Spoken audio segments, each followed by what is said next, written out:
What if I told you that the life you're living right now, the people you're attracting, the way money flows or doesn't, the way you feel when you're alone, all of it is just a reflection of one thing, the state you're in. Not your personality, not your past, not even your so-called reality. Just the state. And here's the wild part, that state is not permanent. It's not who you are. You can leave it. You can change it. You can drop it like an old costume and step into a new one. But most people never do, because they believe they are the state. They believe being heartbroken, broke, anxious, or unwanted is somehow their identity. And they keep trying to change their life while still holding on to that old version of themselves. That's the trap. That's what keeps everything stuck. Neville Goddard said something that shatters all the rules we were taught. You don't have to force your outer world to change. You only need to change the state you're living from. That means the pain you're feeling, the lack you're experiencing, the confusion you're sitting in, all of it isn't happening because the world is broken or people are unfair. It's happening because you're still seeing life through the eyes of the old state. And that state has a script. That state has a story. And the more you believe that story, the more your world keeps confirming it, again and again, like a mirror that won't stop repeating back the same reflection. But here's the shift. You are not the reflection. You are not the state. You are the one choosing the state, even when you don't realize it. You are the awareness, the I am, and you can move. Right now, you can stop reacting like that version of you who never gets chosen or supported or celebrated. And you can start responding as someone who already has what they desire. Not because it shows up in the 3D first, but because that's how manifestation works. The change happens inside, and the outer world echoes back. That's not positive thinking. That's spiritual law. This video is not about techniques or steps or morning routines. This is about identity. This is about finally understanding what it means to live in the end. Not just imagine it, not just affirm it, but fully become it, emotionally and mentally, no matter what your senses say. Once that clicks, once you finally stop asking for proof and start living as the version of you who already has it, your world will bend. And not slowly, instantly, because nothing needs to be created. It already exists. You just weren't living in it. But you can. You just have to leave the state you're in. Most people go their whole lives thinking they are their emotions. They are their circumstances, they are their traumas, and so they carry that identity with them into every relationship, every opportunity, every mirror they look into. But Neville Goddard taught something so freeing, so powerful, that once you really hear it, you can't go back to the old way of living. He said, states are permanent, but you are not. You are not the pain you went through. You are not the version of you who got rejected or forgotten or abandoned.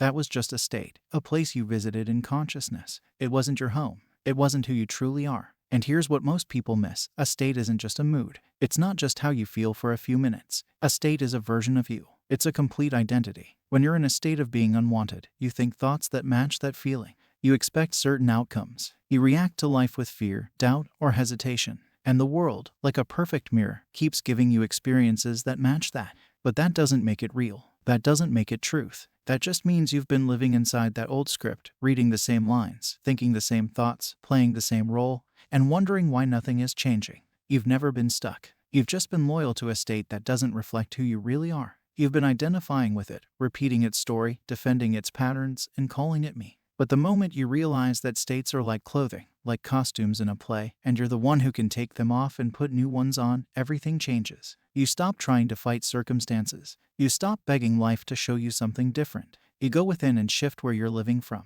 You stop asking, why isn't it working? And start saying, I'm done with this version of me. Because that's what this really is. It's not about making something happen. It's about stepping out of the old and into the new. You are not required to heal for 20 years. You're not required to be perfect. You're only required to stop feeding the version of you that keeps repeating pain.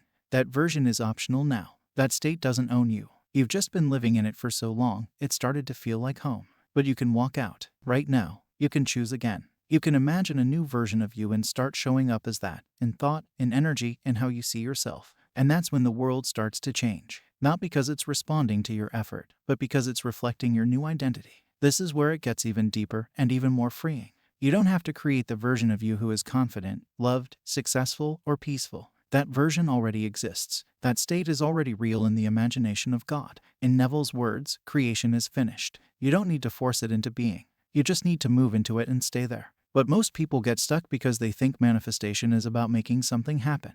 They treat imagination like a tool to control reality, instead of understanding that imagination is reality. It's the only reality. The outer world is just a delayed reflection. When Neville says you must assume the feeling of the wish fulfilled, he doesn't mean pretend or act like it's coming. He means you must feel and think and react as though it's already here, as though you are already that version of you. And when you do that, when you live from the state rather than reaching for it, something strange starts to happen. The world begins to conform. Circumstances shift. People respond differently. But not because you forced them to. Because you stopped being the old you. Imagine every version of you is a room in a massive house. There's the version of you who is confident and clear. There's another room where you feel insecure and forgotten. And your job isn't to fix the furniture or argue with the people in the room. Your job is to walk out of the room and into another one. You don't argue with the state. You leave it. You stop reacting to it. You stop feeding it with your attention. You stop making it real. You don't enter the new state with your words alone. You enter it with your willingness to believe something new about yourself. You enter it by surrendering the old story, even when your senses try to convince you nothing is different.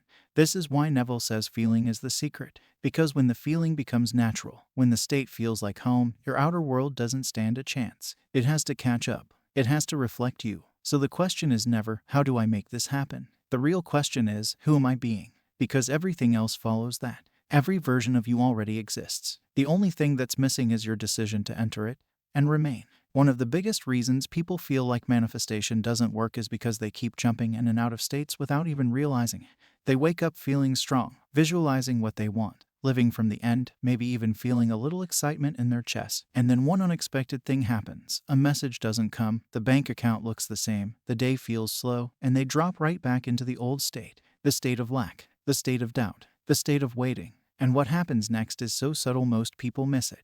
They start reacting from the old self again. They start thinking the same old thoughts. They start checking, questioning, overthinking. Not because they're weak or wrong, but because they didn't realize that persistence means staying in the new state even when nothing in the outer world is agreeing with it yet. Neville said it so clearly. A state is defined by your reactions. So if you're still reacting to the world like you did when you were in the old state, then you haven't really shifted. You've only visited the new state like a tourist. But to actually manifest change, you can't keep moving back and forth. You have to live in the new state until it becomes natural. Until it becomes so familiar that the old version of you feels foreign, like a dream you barely remember. This is where most people get frustrated, because they think it's about being positive all the time or forcing themselves to feel happy. But it's not about pretending. It's about refusing to return to the old identity. Refusing to argue for your limitations. Refusing to believe that your current 3D situation means something about your future. It doesn't. It's just a reflection of where you've been, not where you're going. You don't have to fight the old state. You don't have to fix it.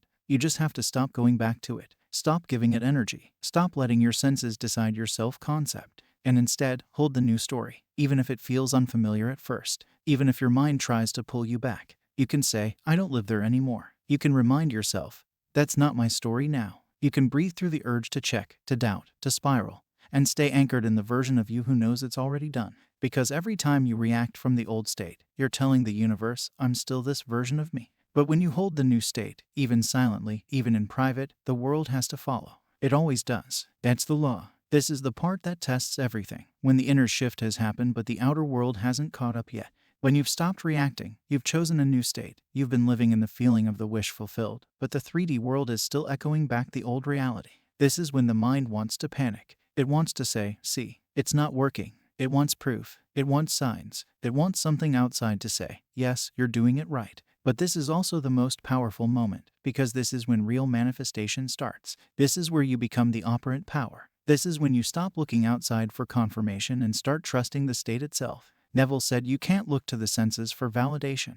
They'll always show you what you used to believe. That's why they're called shadows, because they're not the truth, they're just echoes of an old state. But if you break the pattern here, if you hold the new state even when everything looks the same, that's when something magical begins to happen. Reality bends. The mirror finally catches up, not because you fought for it, but because you refuse to return to the old. The biggest lie the mind tells is that nothing is happening, but everything is happening. The moment you entered the new state, you activated a new timeline. The seed was planted, and just like a seed in the soil, it doesn't need to be dug up and checked every hour. It needs silence. It needs consistency. It needs trust. The old you might scream for attention. It might want to fix, or panic, or force something. But the new you just knows. The new you doesn't beg. It doesn't chase. It doesn't argue with the mirror. It just continues being. This isn't about effort. It's about identity. You persist by refusing to move. You persist by choosing over and over to be that version of you who already has the life you desire. Not waiting for it, but living from it. You become immune to delay,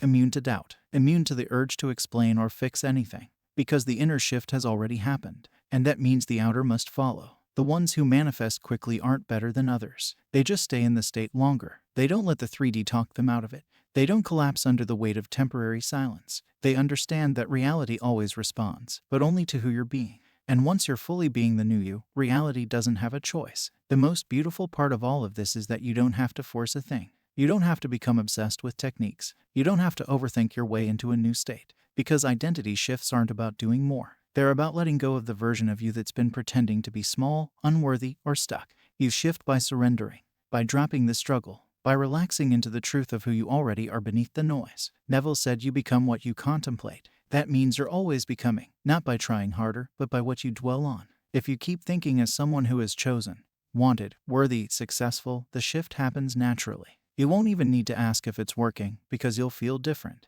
You'll respond differently. You'll stop being triggered by things that used to break you. Not because you pushed those reactions away, but because you're no longer that version of you who needed them. That's what real transformation looks like. It's quiet. It's simple. It's a return to the truth. Not an addition of more effort, but a subtraction of all the lies you've been believing. You were never broken. You were just in a state that told you you were, and you believed it. But now you know. That state isn't who you are. You are the awareness, the one who chooses, the one who moves, the one who decides what version of you gets to show up today. And the moment you stop chasing the world to reflect back your new identity, the moment you stop needing the mirror to show you who you are, that's the moment everything accelerates. Because you've moved from wanting to knowing, from hoping to embodying, from forcing to flowing. You don't have to obsess. You just have to remain. Not perfectly, not robotically, just consistently enough that the new state becomes your new home. And once it does, life begins to shift in ways that feel like magic. But it's not magic. It's law. It's consciousness. It's who you've always been beneath all the noise. So if this connected with something deep inside,